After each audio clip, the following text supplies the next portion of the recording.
Now at 6, shoppers head to Missouri to reap the benefits of a tax-free holiday weekend for back-to-school shopping. Plus, Kansas might not have the same tax-free weekend, but that didn't stop Fort Scott from getting in on the back-to-school saving action. And the back-to-school bonanza keeps on rolling as Joplin schools hold a resource fair and fundraiser. The 4 states' most watched news starts now. This weekend might be the perfect time for back-to-school shopping. This is KOAM News at 6. I'm Dow Quick. Missouri and Oklahoma are offering a tax-free holiday weekend for back-to-school shoppers. And for the first time ever, cities and counties in Missouri cannot collect local taxes either. Historically, the city of Joplin has opted out of participating, meaning that while you wouldn't have to pay state taxes, you would still have to pay those city taxes. Well, this year, all qualifying purchases will be tax-free. Things will be different for parents in Kansas, as that state does not have a statewide tax holiday. However, Fort Scott decided to take matters into its own hands. This weekend, 9 small businesses will participate in Fort Scott's very own tax-free weekend, where the businesses themselves will bear the cost of the tax. In order to compete with the other businesses that do offer the sales tax weekend, it's very important for us to offer that to our customers because we really appreciate them shopping local. It does make a huge difference when you shop a small boutique versus a big box store. I personally think that it's nice for each state to offer an advantage to their citizens. We pay a lot of taxes and things aren't getting any lower. So yeah, I mean, it's going to help everybody, then definitely.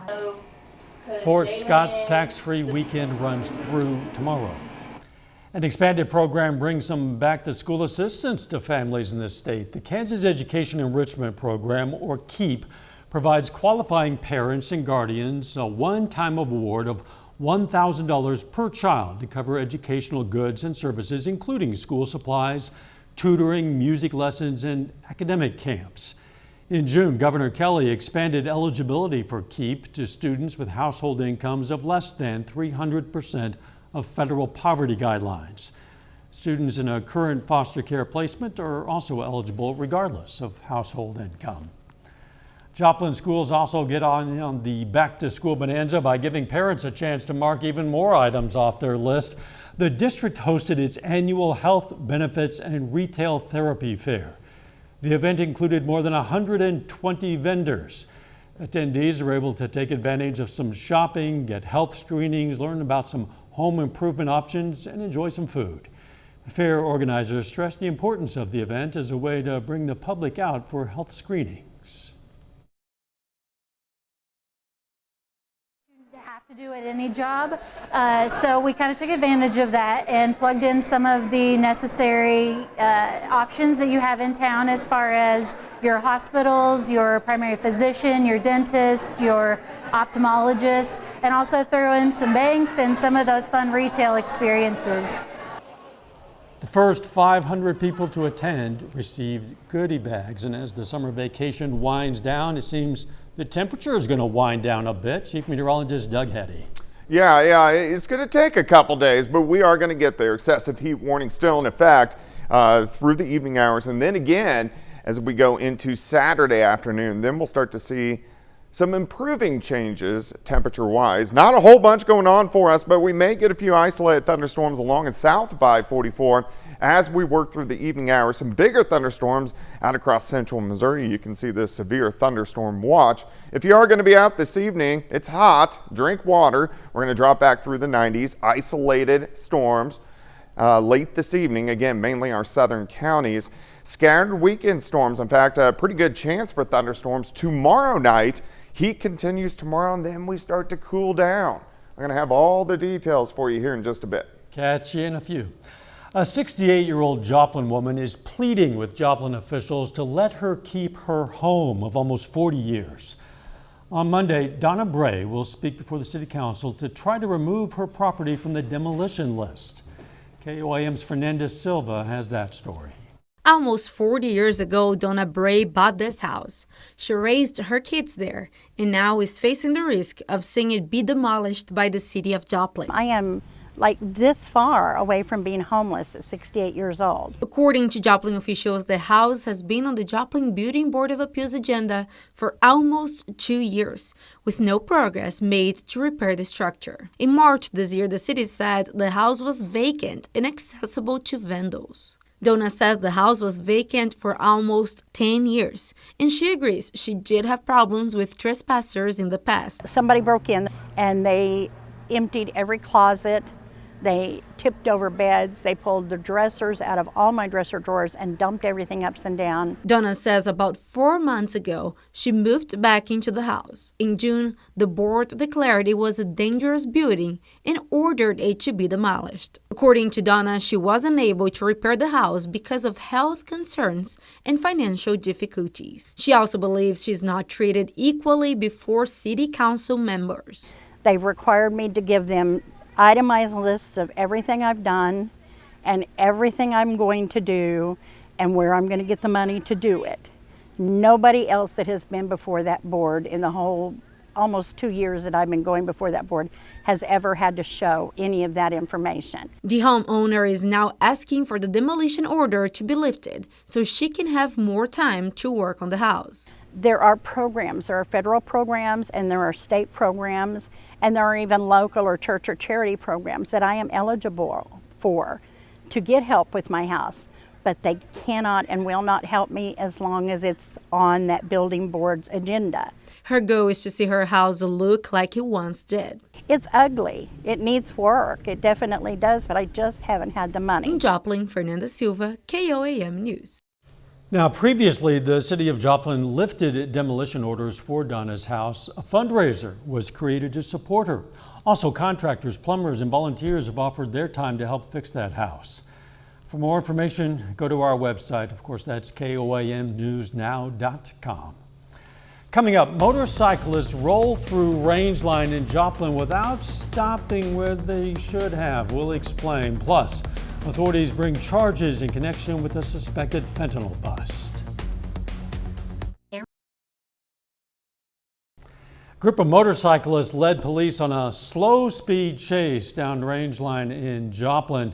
Authorities tell us they weighed several options in considering whether to stop the drivers who failed to stop or yield for police officers, traffic signals, even other drivers. Joplin police said their decision to discontinue their attempts to stop the drivers came down to the safety of others on the road. The policy is to not pursue those drivers into dangerous situations.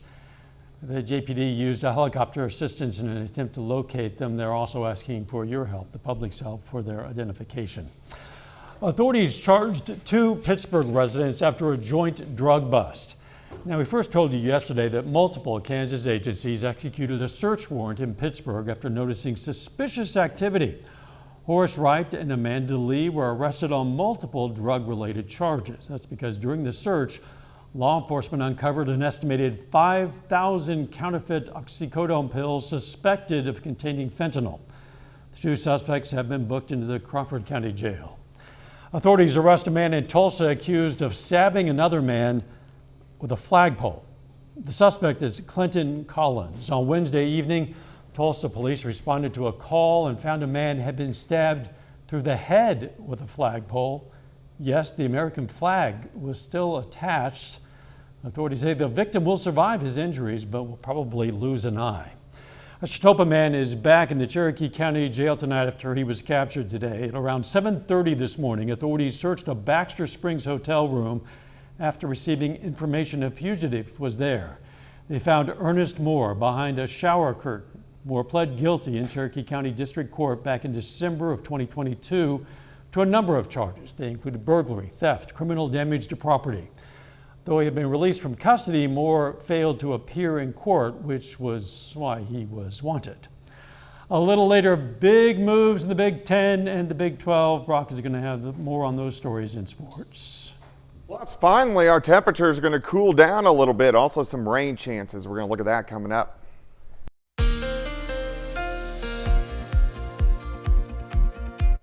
Well, it definitely turned out to be a hot one for us today. Temperatures, they were all the way up right around 100 degrees once again. We've had a few clouds that have rotated through over the past couple hours, but overall it looks pretty good. Indigo Sky Casino and Resort. All right, excessive heat warning and heat advisory still in effect once again this evening, and then also Saturday afternoon, as we are going to stay on the hot side. Upper 90s to near 100 is where we sit at this point in time. Plus heat indices are still 104, 105, 106 across the region. Not too much going on for us. We did get a little line of clouds that dropped through, and we could see a few isolated storms, mainly south of I-44 this evening, but I think most of the action is going to stay up across central Missouri. You can see a severe thunderstorm watch, and then we're also watching this complex that is developing out across western parts of Nebraska. So we want to see where this kind of works as it heads toward us late tonight. All right, with the heat, good news here.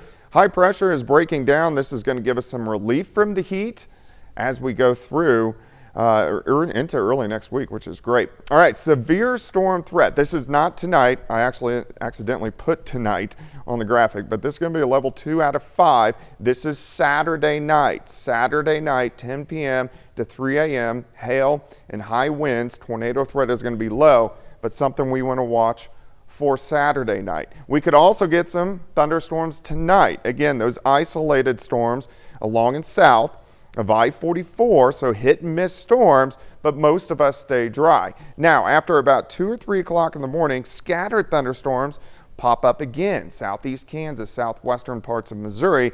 These are going to be very hit and miss, but they are going to be out there lasting into tomorrow morning. Another complex will try to work in mid-morning. You can see here's 8, 9 a.m., but also at the same time kind of falling apart. But we are going to have scattered thunderstorms out there through the morning hours. Once we get into the afternoon, hot again, mid to upper 90s for highs, but mainly dry. Now, tomorrow night is when our best chance for thunderstorms work in. So this is our severe threat, wind and hail driving in after about 11 or midnight through the region. Should be out of here by Sunday morning, and then Sunday afternoon is shaping up pretty good, and temperature is quite a bit cooler with highs right around 90 degrees. So we got to see where these heavy bands of showers and thunderstorms set up, but at least some of us, or at least most of us, will get some rain as we go through about the next 36 hours. Heat indices are still going to be up there as we go through the daytime hours for us tomorrow.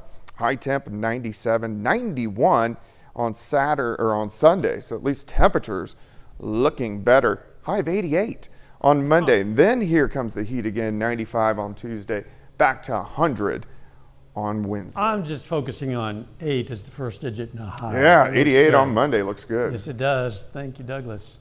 Hey, the water woes, they continue for the community of Caney, Kansas. Today, the Kansas Department of Health and Environment issued a boil water advisory for the town due to a risk of bacterial contamination. Also, the KDHE this afternoon lifted the boil water advisory for the city of Columbus. Brock, here now, local Little League baseball teams in action this morning. Yeah, you know, we had Webb City and Pittsburgh play the opening round, the Midwest Regionals today. Also, the Big Ten Conference expands west. What could this mean for the Big 12? We'll discuss next in sports.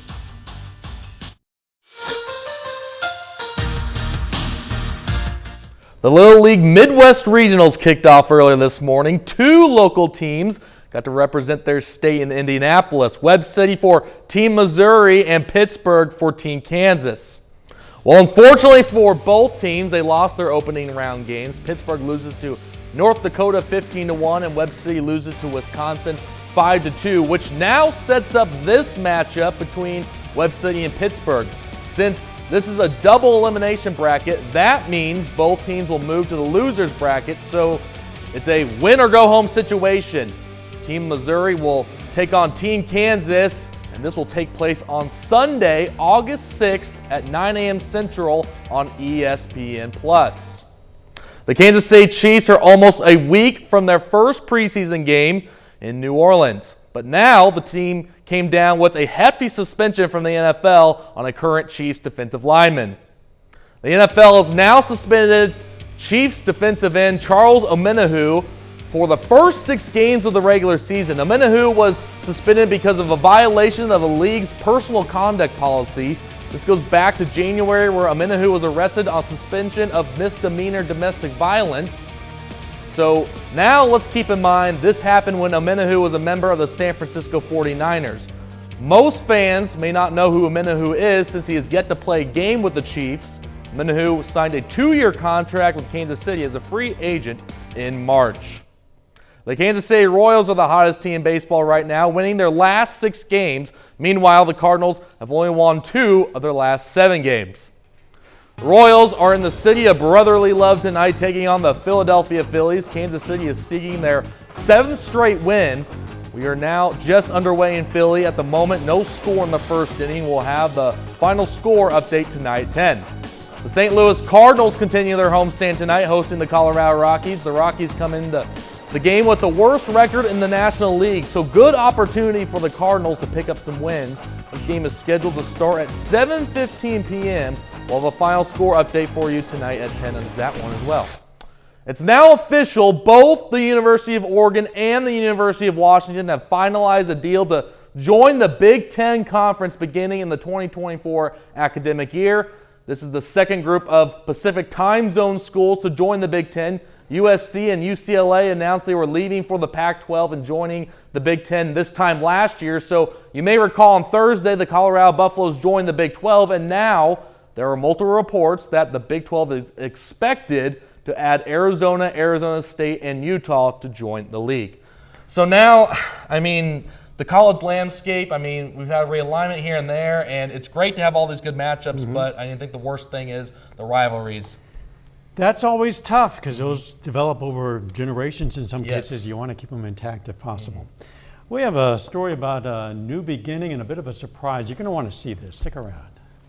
Here's a look at what's coming up on KOAM News at 9 on Fox 14.